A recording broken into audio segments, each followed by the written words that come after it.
What's up YouTube, it's your boy Nash here, welcome back to the channel. Now before we get into today's video guys, we are 5 subs away from 200. All we need are 5 people to subscribe to the channel and turn on the notification bell, and we will officially hit 200 subs. And the moment we do get to 200 subs, I will open up this Korean Strike of Neos booster box in its entirety on the channel, on the hopes to potentially pull this guy, Elemental Hero Air Neos, the so-called forbidden Yu-Gi-Oh card. Is it really forbidden? I'll let you guys be the judge of that. Excuse me. Now, if this channel gets to 500 subs, I will open up this Korean LOB booster box in its entirety on the channel that I got, from my partners over at Collector Store, so be sure to check them out. Link and address will be in the description below. By checking them out, not only does it support them, excuse me, but it also supports the channel, and I would greatly appreciate it. On the hopes to potentially pull a Blue Eyes White Dragon, a Dark Magician, a Red Eyes Black Dragon, a piece of Exodia. The possibilities are out there.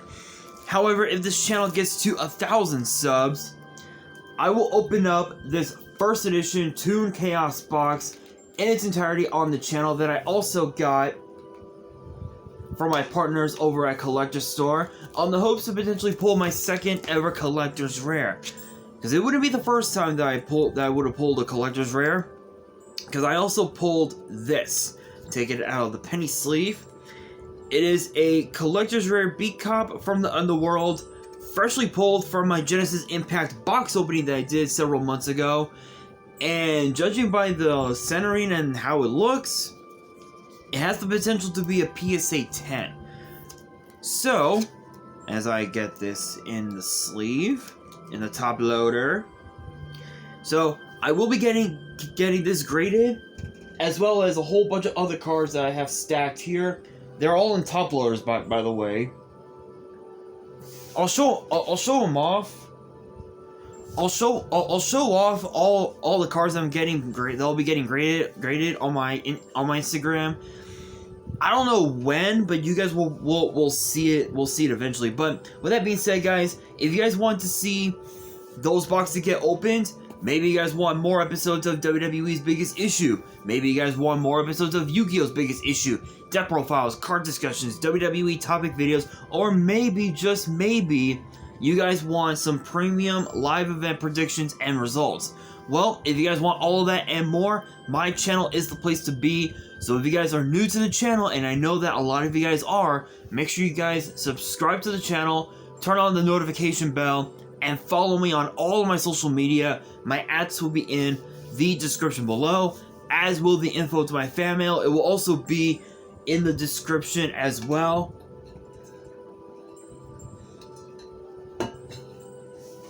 Excuse me. And I want you guys to post in the comments below answering the question of the day, which ties into today's video, which is this: what is your all-time favorite Edge match? Let me know down in the comments below, because normally I would do an episode of Yu-Gi-Oh's Biggest Issue where for this week's episode I was gonna be talking about the ban list, which I'll be doing that in tomorrow's video. Today's video, we found out that tonight's SmackDown will feature Edge versus Sheamus. We know that. But we found out that this match will also be Edge's last. Yeah. And personally, I feel like he should stay a little bit longer, just so he can get back at Dom. At least get back at Dom. Maybe just pin his ass or something. I don't know. But for today's video, I'm gonna be talking about. Yeah, guys. Hang on. For today's video, I'm going to be talking about the top 10 best matches involving the Rated R Superstar, celebrating 25 years of Edge. Now this list can is basically going from throughout his whole career in WWE, dating all the way back to his debut back in 1998, all the way up until recently. And I'm telling you guys right now, looking at this list that I have here, it might just shock you to your very, very core. Now, I must admit, everyone knows that Edge is such a genuine person outside the ring, but in the ring, he's a menace. He's a menace. So I'm not gonna waste any time. I'm gonna get straight into this top 10 video, into this top 10 list, kicking things off with the honorable mentions. So first up, we have Edge versus Finn Balor, the I Quit match at Extreme Rules, October 8th, 2022. While it is true that this match was a match that a lot of people wanted to see, this didn't really do a whole lot in terms of the storyline. And the way I see it, this was one of the matches that Finn Balor needed to win, which obviously he did. It basically told Edge that hey, even though I've been in WWE for a few years, I have arrived. So this one definitely deserved to be on the top 10 list, but I decided to put this in the honorable mentions because of the fact that this was actually I wouldn't say it was a dud match, but it was basically one of those like matches that ended up being like boring, if you will, for some members of the WWE universe. And speaking of matches that were boring, the second honorable mention is Edge versus John Cena, last man standing for the World Heavyweight title at Backlash, April 26, 2009. Funny thing is that several weeks prior to this match, John Cena defeated both Edge and the Big Show to become World Heavyweight Champion, and John Cena ended up losing the title because of the Big Show, and I can't say that I was surprised. And I know this because I actually saw WrestleMania 25, which Mania 25 was absolutely insane. And this match right here, this last man standing match, was a bit... it just wasn't right to put... to once again put the title on Edge at this time. Because at this time, Edge was still one of the most despised, heels in WWE at that time. So again, the way the match went and how it ended, it was stale, in my personal opinion. But it was pretty good at the end of the day. But the number one honorable mention, Edge and Christian versus the Dudleys versus the Hardys, TLC 2 at WrestleMania X7, April 1st, 2001. This was basically the match that this was one of the matches that put Edge on the map. Everyone knows that Edge, when it comes to ladder matches, Edge is an expert. He will tell you anything and everything that there is to know about ladder matches. This match was one of the matches that showed, or rather that put Edge on the map. But that wasn't the only one. But the reason why I put this in the honorable mentions was mainly because of the fan ratings. There were some people that gave it only 3 stars, mainly because of the fact that had it not been for Rhino, Lita, and Spike Dudley getting involved, a lot of people were believing that the Hardys could have won. but it ended up being Edge and Christian. And Edge and Christian at the time, they were heels back at this time, and it wasn't until like I want to say it wasn't until like right after King of the Ring that Edge actually became a babyface, and Christian didn't like that. So, but those are the honorable mentions. We now move into the top 10, kicking things off with number 10, obviously. Edge versus Chris Benoit versus Chris Jericho versus Christian versus Shelton Benjamin versus Kane in the first ever Money in the Bank ladder match at WrestleMania 21. This was literally one of the matches that put Edge on the map, because everyone knows that Edge had been as we talked about with the last honorable mention, that Edge was an expert in ladder matches, and ironically enough, Edge knew his way around the ladder. And my little collector rare kind of almost fell off my stack. anyway, he knew his way around the ladder matches, if you will, and he was able to use that to his advantage. And as obviously he stopped Benoit from grabbing that briefcase, and Edge ended up taking it. Obviously, yes, Edge did defend the briefcase against Matt Hardy later on in the year. He cashed it in almost a year later at New Year's Revolution on John Cena to become WWE Champion, to win his first of 11 world titles, which, again, this was basically the match that put Edge on the map. This was the match that Edge needed to win and show the world that, hey, I'm here. I have arrived in WWE. This was an incredible match for Edge. But speaking of incredible matches, coming in at number 9 is Edge versus Roman Reigns for the Universal title at Money in the Bank, July 18th, 2021.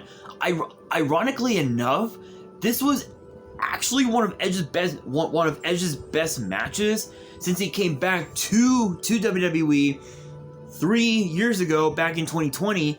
And what's interesting is that in an interview right after he had returned, he said in that interview that he was not out to win championships. He wanted to end his career on his own terms, and he wanted to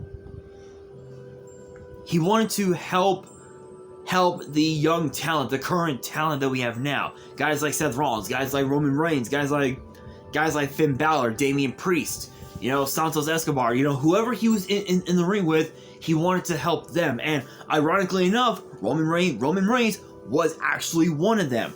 And Roman Reigns defeating Edge basically told the world that Roman Reigns is the GOAT. It's as if Roman took the torch that Edge held in his hand for so many years and just yanked it out of his hands and told the world, hey, I'm here. What's up? Plain and simple. Enough said, right? Next up, coming in at number 8 is Edge and Christian versus the Hardys in a ladder match where I believe $10,000 was on the line, and then some managerial service was up for grabs. At WWF, not WWE, WWF, No Mercy, October 17th, 1999. Ironically enough, I actually saw this in one of the old WWE DVDs that I had. I think, what was it, the history of the ladder match? I believe.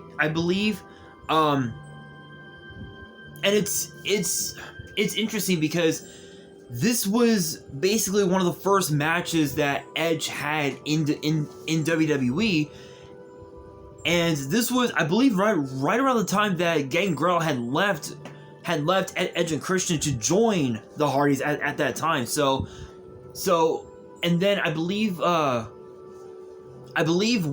the Hardys had won that ladder match, they essentially ditched Gangrel, and we never saw Gangrel for years until the Raw, I think, what was it, the Raw 15th anniversary Battle Royal, if I remember correctly. Long time, guys, long time, but hell of a match. And obviously, once the match came to a close, the respect, handshake, and everything, both at No Mercy and the next night on Raw, which is incredible. Coming in at number 7, probably might be the most interesting. Edge versus Mick Foley, a hardcore match at WrestleMania 22, which, what I find so unique about this match was that this was basically the way that Edge needed. This was a match that Edge didn't need to win. He didn't need this match. It was Mick Foley who needed the victory, because of the fact that at WrestleMania 20, he and the Rock and Stuck Connection, lost to Evolution. And this was a match that Mick Foley needed to win, because almost every single WrestleMania that he had been a part of, he had lost most of his matches. The only other match that he won at a WrestleMania was WrestleMania 15, where he took on the Big Show, and the winner would be the special guest referee for the Rock Austin match later on in the night, which Rock Austin, probably one of the greatest rivalries in WWE history. So again, this was a match that Mick Foley needed to win, but unfortunately it was not meant to be. Edge ended up picking up the victory, but ironically enough, later on when ECW came back, Mick Foley turned heel and aligned himself with both Edge and Lita, which was kind of odd, wasn't it? But this was basically Mick Foley's way of getting Edge over, and this was it. That was the match. But speaking of getting people over, coming in at number 6, Edge versus Seth freaking Rollins inside Hell in a Cell at Crown Jewel, October 21st, 2022. Here's the crazy part. This was all because of the fact. Was it 2022? Yeah, 2022. Yeah, I thought so. What I find, or no, 2021, wasn't it? I think it was 2021. Hang on a second. I'm so confused here.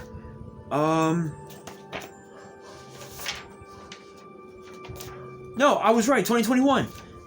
I'm right. 2021. Yeah, 2021. I accidentally put 2022. 2021. Well, there go all the PSA 10s. All the cards fell. Anyway, as I was saying, as I'm trying to pick up all these cards, 2021 became a very interesting year for Edge, because of the fact that Edge, again, had been in the ring with legends, had been in the ring with some of the best talent of today, guys like Rollins and Ed and Roman. And ironically enough,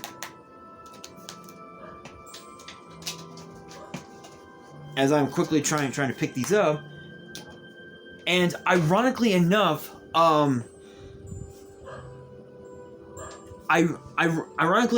when with Edge's match with Roman, Rollins screwed Edge out of the opportunity to become a 12-time champion, and that actually led to a series of matches involving Edge and Rollins. The first one was obviously at SummerSlam, which Edge won. The second one was on SmackDown in Madison Square Garden, which Rollins won. This was basically the match that put both Rollins and Edge back on the map. This basically was arguably one of the best matches that Edge had throughout that whole year, aside from his match with Roman at Money in the Bank. And this was inside Hell in a Cell. And what's crazy is that Rollins had been in Hell in a Cell matches 3 times. Edge has only been in 1, but everyone knows that when it comes to Hell in a Cell and Edge, woohoo! Get ready, because you're gonna be in for one hell of a treat. And it was no different. It was one of his best matches. But coming in at number 5 is, since we were on the topic of the last honorable mention, this one is basically those same 3 teams: Edge and Christian, the Hardys, and the Dudleys, but in a triangle ladder match for the tag titles at WrestleMania 2000. This was literally the match that put all 6 of those superstars on the map. It told the world, we are 3 of the best tag teams that WWE has to offer at that time. And what's interesting is that when you look at these 3 teams, obviously these 3 teams they were young, they were hungry, and they wanted that passion. They wanted to feel the passion of the entire WWE universe, and it basically was it was a 5-star match, and an incredible match.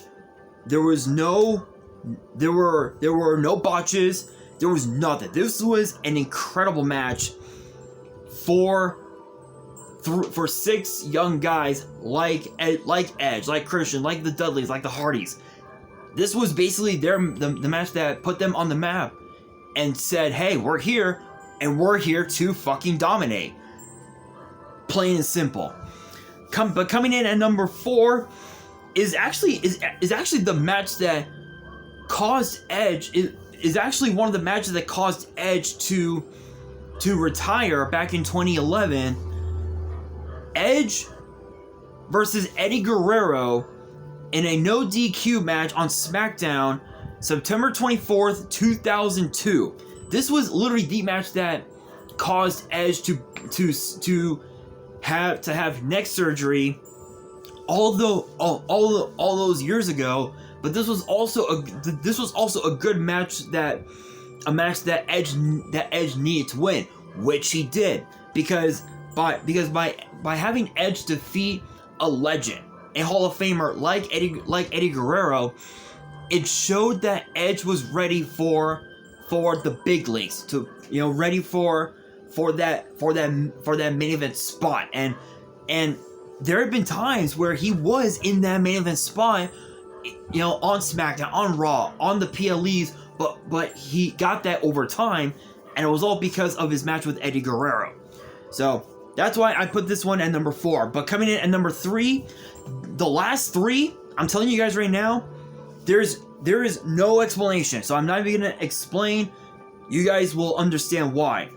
Number 3, Edge versus The Undertaker for the World Heavyweight title at WrestleMania 24. Coming in at number 2, Edge versus Austin Theory for the United States title on Raw, February 20th, 2023. And coming in at number 1, Edge versus the Demon Finn Balor inside Hell in a Cell at WrestleMania 39. Do I need to explain? I swear those dogs don't shut up. I don't think I need to explain, but if there is anything that you feel like I missed, or feel like that should be on this top 10 list, let me know down in the comments below, and that will do it for today's video. Hopefully you guys enjoyed. If you did, make sure you guys smash that thumbs up button. If you guys are new to the channel and you guys want more top 10 videos in the future, Make sure you guys subscribe to the channel, turn on the notification bell, and follow me on all my social media. My ads will be in the description below, as will the info to my fan mail. It will also be in the description as well. And on that, this is your boy Nash, signing out, and hashtag thank you Edge.